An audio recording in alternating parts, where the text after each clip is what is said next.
मुंबईतील रस्ते काँक्रिटीकरणासाठी महापालिकेने पुन्हा निविदा काढल्यात।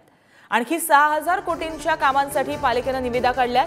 मुंबई शहर, पूर्व उपनगर, पश्चिम उपनगरासाठी या निविदा आहेत। 2 वर्षात 910 पैकी केवळ 11 रस्त्यांचीच कामं पूर्ण झाली आहेत। मुंबई शहरातील एकाही रस्त्याचं काम अद्याप सुरू न झाल्यामुळे कंत्राट रद्द करण्यात आले। आता पुन्हा काँक्रिटीकरणासाठी पालिकेच्या नव्या निविदा निघाल्या। तर याबाबत अधिक माहिती जाणून घ्या आमचे प्रतिनिधी अजय यांच्याकडून। अजय, मुंबईतील रस्ते काँक्रिटीकरणासाठी महापालिकेच्या पुन्हा एकदा निविदा निघालेल्या दिसतात। महापालिकेने पुन्हा निविदा काढल्यात, याबाबतची काय अपडेट? आपण जर पाहिलं तर 1224 किलोमीटरचे रस्ते जे आहेत ते काँक्रिटीकरण करण्याचे एकंदर निर्धार जो आहे तो राज्याचे मुख्यमंत्री एकनाथ शिंदे यांनी घेतलेला आहे। प्रत्येक वेळी जेव्हा पाऊस येतो तेव्हा मुंबईचे तुंबे होते, कारण की मुंबईच्या रस्त्यांवर खड्डे पडतात आणि हे खड्डे पडू नये त्यासाठी काँक्रिटीकरणाचा निर्धार जो आहे तो मुख्यमंत्र्यांनी घेतलेला आहे। याचं भूमिपूजन जे आहे ते देशाचे पंतप्रधान नरेंद्र मोदी यांच्या हस्ते झाले होते।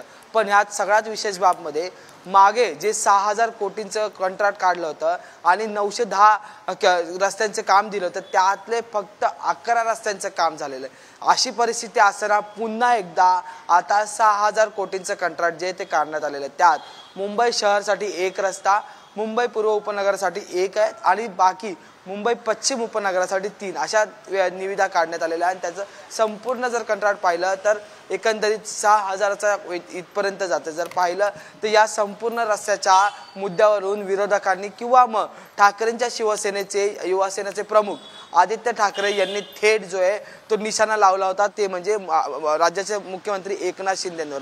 आणि तरीही पुन्हा एकदा कंत्राट काढलेलं। यात मागं जर आपण पाहिलं तर या रस्त्यांच्याच कंत्राटावरून एक कंत्राटदार जो आहे तो पळून गेला होता, भेटत नव्हता, चौकशीलाही सामोरं जात नव्हता।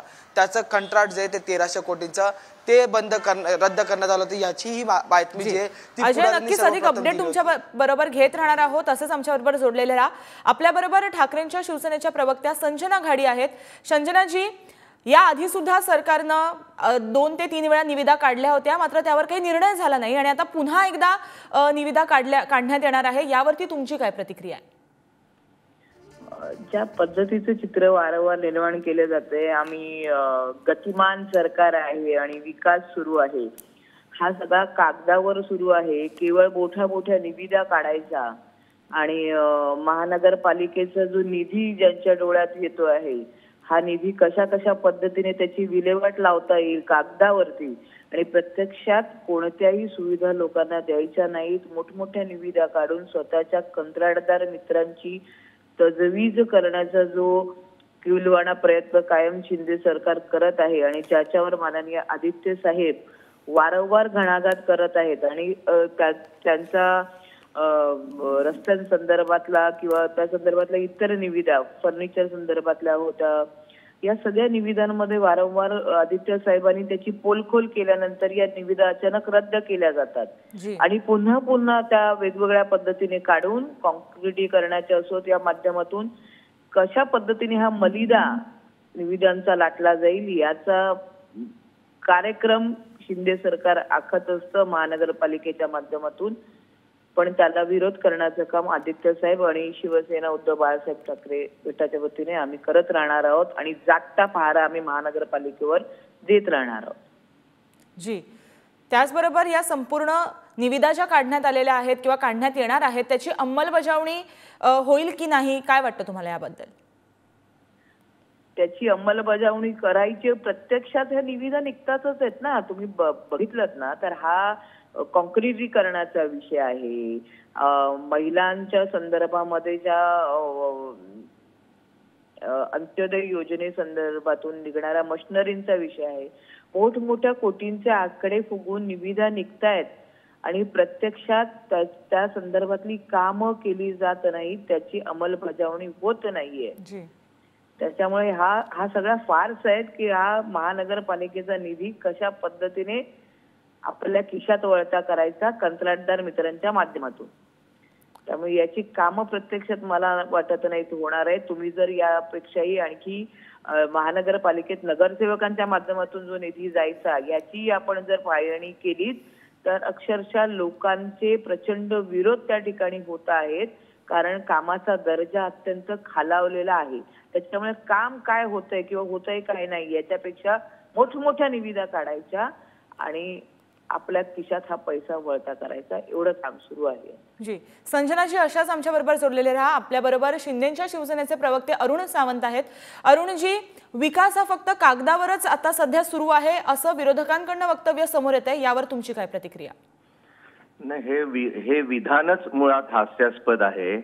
ज्याप्रमाणे आता समोर जे कोणी संजनाजी होत्या त्या असं म्हणाले की विकास कागदावर होते, तसं सत्य नाहीये. संपूर्ण मुंबईमध्ये आणि महाराष्ट्रामध्ये जर आपण पाहाल, जेव्हापासून सत्ता पालट झाला तेव्हापासून म्हणजे नोव्हेंबर 2022 पासून या मुंबईबद्दल जर बोलायचं झालं तर या सरकारने 397 किलोमीटरचे रस्ते अगोदर सुरुवात केली होती. आता पहा, दरवर्षी पावसाळ्यात मुंबईतील रस्त्यांवर खड्डे पडत असतात. आता त्यामुळेच महानगरपालिकेने आदरणीय मुख्यमंत्री एकनाथजी शिंदे यांच्या सांगण्यामुळे हा दीर्घकालीन कार्यक्रम सध्या हाती घेतलेला आहे. मुंबईत जर पाहाल आपण तर एकूण 2050 किलोमीटरचे रस्ते आहेत आणि त्यापैकी 1224 किलोमीटर रस्त्यांचे काँक्रिटीकरण पूर्ण झालेले आहे. तरी सुद्धा जर विरोधक असं म्हणत असतील तर त्यांनी त्यांच्या डोळ्यामध्ये अंजन घातलं पाहिजे. आता आपण पाहाल तर मुंबईचे रस्ते, या रस्त्यांवरती एकूण 6078 कोटींच्या कामांचे मुख्यमंत्र्यांनी निर्देश दिलेले आहेत आणि जेणेकरून 2 वर्षामध्ये मुंबईतील सर्व रस्ते खड्डेमुक्त करण्याचा संकल्प मुख्यमंत्र्यांनी आणि आणखी महापालिकेने सोडलेला आहे. का तर या जनतेला दर पावसाळ्यात जे मुंबईचे रस्ते खराब व्हायचे आणि जनतेचा पैसा वाया जायचा, तो पैसा वाचवण्याकरता हा दीर्घकालीन कार्यक्रम हाती घेतलेला आहे, आणखीन काही नाही. तेव्हा विरोधकांच्या या बोलण्याला आम्ही काही किंमत देत नाही. त्यांचं कामच आहे विरोधात बोलायचं, हेच मी या क्षणी सांगू शकेन. बरं संजनाजी, अरुणजींची प्रतिक्रिया तुम्ही ऐकली असेल, यावर तुमची काय प्रतिक्रिया?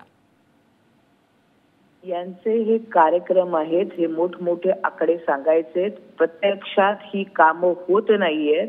हा सूर्य हा जयद्रथ असेल, कामं तुमची लोक दाखवतील, तुम्ही मीडिया म्हणून ती कामं दाखवू शकता. स्ट्रीट फर्निचरच्या बाबतीत जसं झालं, मी परत सांगते, मशिनरींच्या बाबतीतला एक मुद्दा आणखी आपण घ्यावा.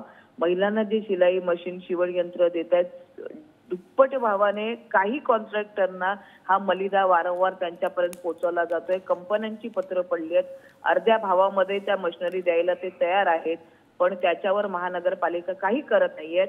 आणि अशाच प्रकारचा हा देखील एक कार्यक्रम आहे की जी 92,000ची महानगरपालिकेची ठेव होती ती आता यांनी 70,000 पर्यंत आणलेली आहे.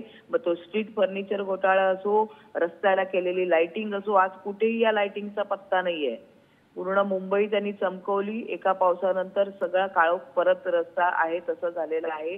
लाइटिंगच्या दोऱ्या तशाच दिव्यांना लटकत्या आहेत. त्याच्यामुळे हा असाच एक कार्यक्रम आहे. केवळ मोठमोठे रस्त्यांचे विषय असे आहेत ना की ते लक्षातच येत नाहीयेत नंतर, आणि कामं प्रत्यक्षात नाहीयेत. जी अरुणजी बोला. पहा, या ज्या काही मलिदा वगैरे ज्या गोष्टी आता या संजना घाडी यांनी केल्या, यांच्या मुखातून शोभत नाहीत. कारण गेली 25 वर्ष हे मलिदा खाण्याचं कामच यांच्या पुढाऱ्यांनी आणि यांचा त्यावेळेसचं जे काही नेते मंडळी होते त्यावेळेस जे काही यांचा जो पक्ष होता त्यांनी केलेला आहे आणि जनतेला लुटण्याचं काम केलं. जर मलिदा आम्ही जर खाल्ला असताना तर 92,000 कोटीच्या महानगरपालिकेत ठेवी दिसल्या नसत्या. नाही, तुम्हाला आधी आकडे ऐका. अहमदाबाद तुमच्या घरून पैसा नाही आणला. अहमदाबाद महानगरपालिका 92,000 करोड रुपये हे जनतेचे होते, जनतेचे होते, कॉन्ट्रॅक्टरांचे होते. महानगरपालिकेत लोकांना द्यायला पगाराचे पैसे नाहीयेत. या विरुद्ध मुंबई महानगरपालिका होती. आज तिथे 92,000 कोटीच्या ठेवी आम्ही ठेवल्या होत्या, ज्या कोविडच्या काळामध्ये केंद्र शासनाने तुम्हाला अभ्यास कमी दिसतोय तुमचा. 92,000 कोटी ठेवींमधला 10,000 कोटी फक्त जे काही पायाभूत सुविधा आहेत त्या पायाभूत सुविधांच्या करिता पालिकेने वापरला गेलेला आहे. परंतु त्याच्यावर आपण खोटे आरोप करून जनतेला भ्रमिष्ट करण्याचा प्रयत्न करत आहात. मला सांगा, रस्त्यावरती लाइटिंग आपण केली तर आज लाइटिंग एकदा कॅमेरे फिरले आपण फिरा जरा. मुंबईतील 2,050 किलोमीटरचे रस्ते त्यांच्यावर जरा राऊंड मारा. घरात बसून तुम्हाला दिसणार नाही सर्व काही. G20चा मुंबई दाखवण्याचा प्रयत्न केला, कुठे गेल्या या मुंबईतल्या सगळ्या लाइटिंग? कुठे? आपण फिरा जरा, घराच्या बाहेर पडा ना. फर्निचरची निविदा बाजूला जातात का? रस्त्याच्या निविदा तुम्हाला एवढ्यांदा काढाव्या लागतात? कारण आदित्य साहेबांनी त्याच्यामध्ये विषयाला हात घातला की लगेच तुमच्या निवेदनाचं हे बदलतंय, रोख बदलतोय, पुन्हा ते निघतायत. गेली 25 वर्ष लपलेली आहे. तुम्ही जी काही लूट केली आहे मुंबईची ती तुमच्या आदित्य ठाकरे यांना दिसली नाही. संजनाजी, अरुणजी, फक्त तुम्हा दोघांचे मुद्दे समजलेले आहेत. आता ह्याचे काय परिणाम होतील हे पाहणं महत्त्वाचं ठरेल. तुम्हा दोघांना धन्यवाद, तुम्ही पुढारी न्यूजशी संवाद साधल्याबद्दल.